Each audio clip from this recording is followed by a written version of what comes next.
Hey guys, welcome back to the Super Chef Garage. Today I'll be talking to you about crankshaft gear slash trigger wheel combo. I believe this reads on a Hall effect sensor. That's what the crankshaft sensor, the crank position sensor is on a Mark III, or sorry, actually a 2J, was it 2JZ GTE? Yeah. So anyway, over time, the trigger wheel, which is this here star-shaped device, will separate from the actual crank gear. A couple companies sell ones that are welded. I welded mine on. It's a little boogery, but it did work.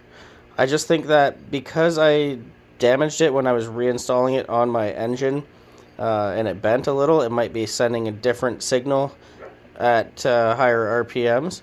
So I went ahead and purchased a Powerhouse Racing crank gear.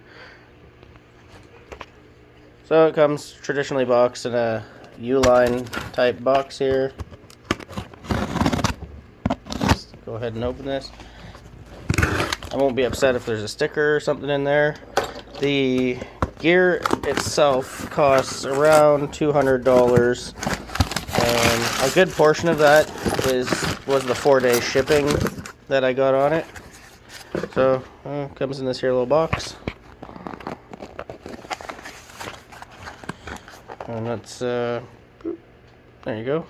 So you can part number whatever.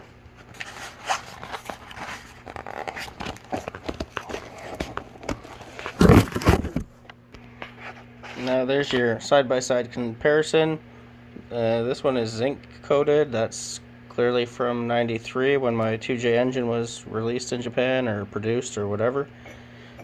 And as you can see, that is a solid one-piece crank wheel. So that will be installed today, and hopefully my woes will come together, be done, be nice, and I'll be making boosts and enjoying my Supra in no time. So thanks for watching. Hit that like and subscribe button. Any questions? I mean, I don't have really much to say about this. It looks a little bit better. As you can see, the teeth are not teeth, I don't know. Yeah, teeth are sharper, but I also had to kind of hammer this one flat again. So timing mark up there. Yep, timing mark and everything. So it's good to go. I'll put that in today, and yeah, thanks for watching.